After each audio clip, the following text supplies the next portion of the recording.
Hello friends, आज हम आप लोगों के लिए स्टडी सर्किल ऑनलाइन क्लासेस में एक नए विषय आपका अपना बिहार के बारे में चर्चा करेंगे। क्योंकि अभी हमारे यहाँ दरोगा और भी कई तरह की परीक्षाएं आयोजित की जा रही है।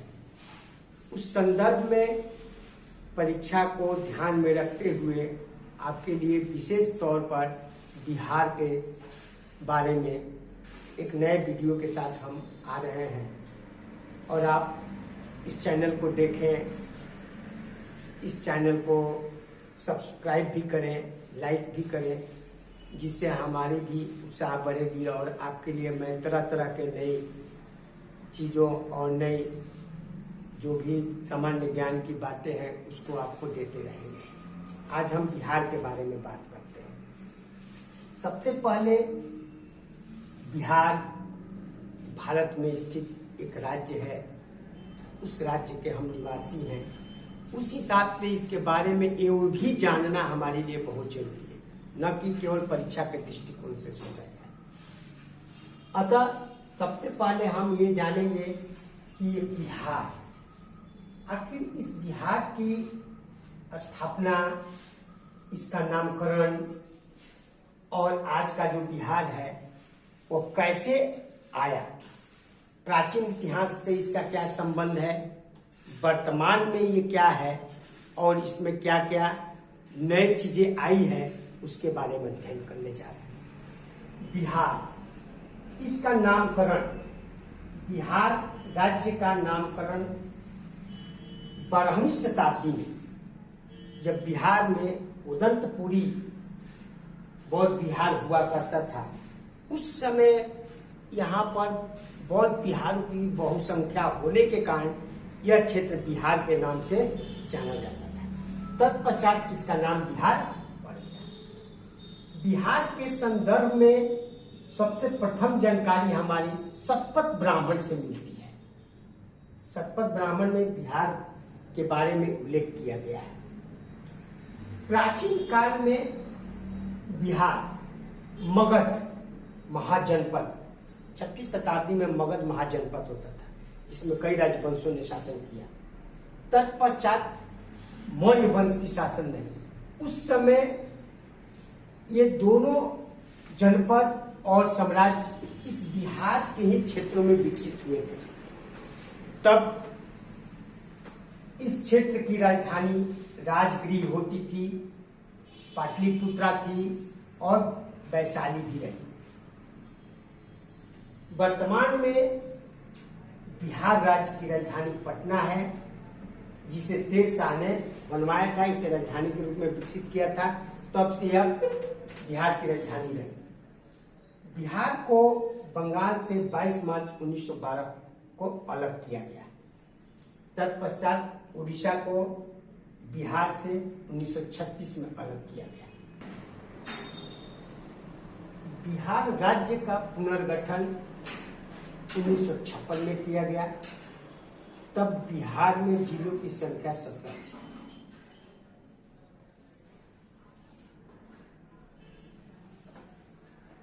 बिहार से झारखंड को 2000 में अलग किया गया।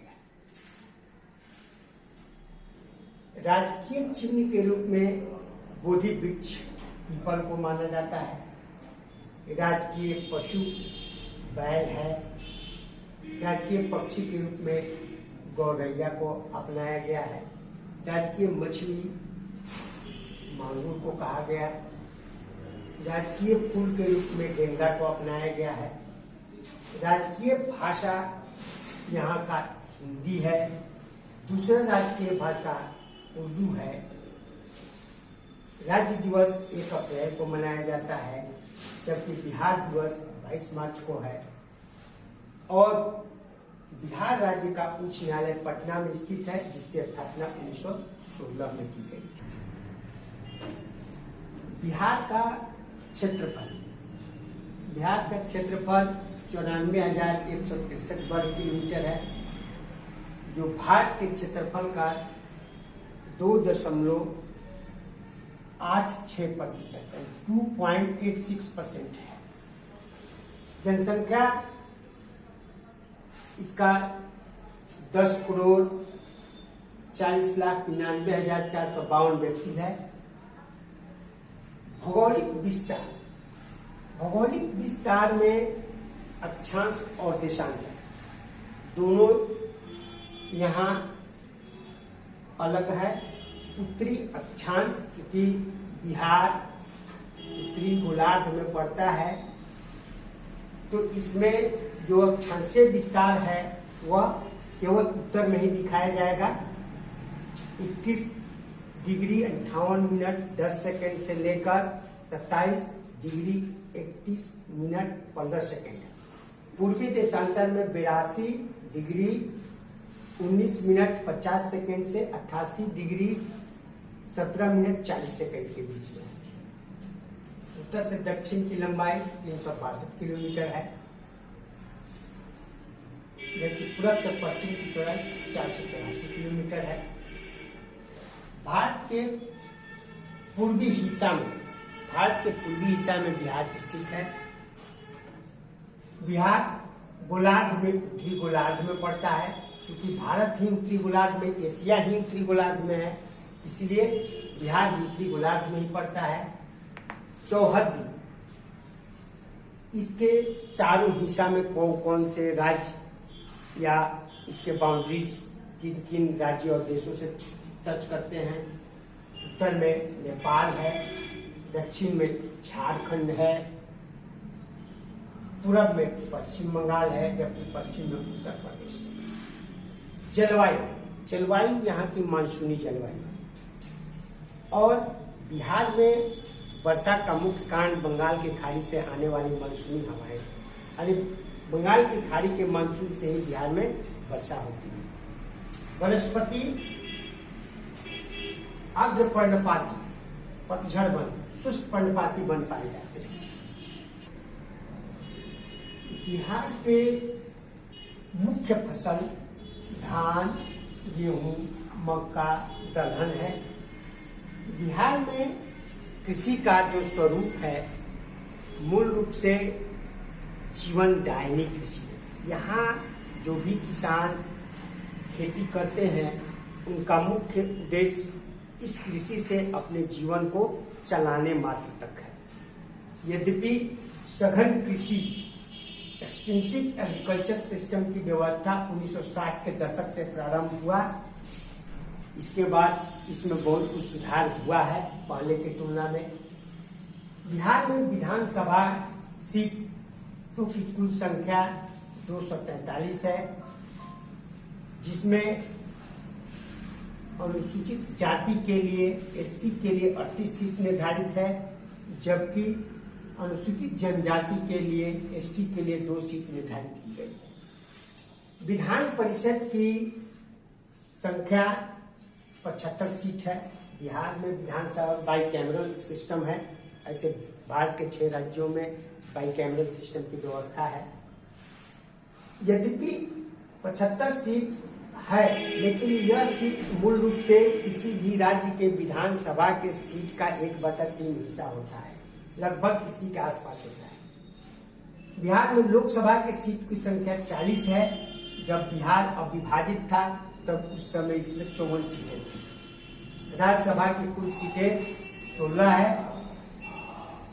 बिहार में प्रमंडलों की संख्या 19 है और विभाजित बिहार में 13 थी। जिलों की संख्या वर्तमान में 38 है। अनुमंडलों की संख्या 101 है। प्रखंड 534 है। नगर निगम की संख्या 11 है, जबकि पंचायतों की संख्या 8,463 है। क्षेत्रफल की दृष्टि से बिहार का भारत में स्थान 13वां है, क्योंकि भारत में कुल वर्तमान में 28 स्टेट और 9 केंद्र शासित प्रदेश हैं, उसमें इसका स्थान 13वां है। क्षेत्रफल की दृष्टि से बिहार का सबसे बड़ा जिला पश्चिम चंपारण है। पश्चिमी चंपारण बिहार का सबसे बड़ा जिला है क्षेत्रफल के आधार पर, जबकि क्षेत्रफल की दृष्टि से सबसे छोटा जिला शिवहर है। जनसंख्या के आधार पर बिहार का स्थान भारत में 2011 की डेमोग्राफी के अनुसार तीसरा है। जनसंख्या के आधार पर 2011 की डेमोग्राफी के अनुसार बिहार का भारत में स्थान तीसरा है, जबकि बिहार का सर्वाधिक जनसंख्या वाला जिला पटना है और बिहार का सर्वाधिक कम जनसंख्या वाला जिला शेखपुरा है। लिंगानुपात के अनुसार अगर देखा जाए तो लिंगानुपात वाला बिहार का सबसे बड़ा जिला गोपालगंज है, जबकि सबसे छोटा जिला मुंगेर है। ये सब 2011 के अनुसार है। सर्वाधिक वर्षा वाला जिला बिहार का किशनगंज है, जबकि सबसे गर्म जिला और स्थान गया है। बिहार को एक प्रमुख खनिज पाइराइट्स के उत्पादन में एकाधिकार प्राप्त है, जो बिहार के रोहतास डिस्ट्रिक्ट में सर्वाधिक मिलता है। बिहार में दूरदर्शन केंद्र का प्रारंभ 14 जून 1978 को मुजफ्फरपुर से हुआ था, जबकि सेलुलर फोन सेवा का प्रारंभ 1996 से माना जाता है। बिहार का शोक कोसी नदी को कहा गया। बिहार में रेलवे का प्रारंभ 1860 और 62 के पीरियड में माना जाता है। बिहार में प्रचलित रेलवे का नाम ईस्ट इंडिया रेलवे था। बिहार का सबसे ऊंचा और विशालतम बौद्ध स्तूप केसरिया स्तूप है, जबकि बिहार का सर्वाधिक लोकप्रिय सूफी सिलसिला फिरदौसी है। इसके बाद के वीडियो में बिहार से संबंधित उसका जनसंख्या और भौगोलिक विस्तार तथा प्राचीन इतिहास, इन सब से संबंधित प्रश्न आपके लिए जारी किए जाएंगे। धन्यवाद।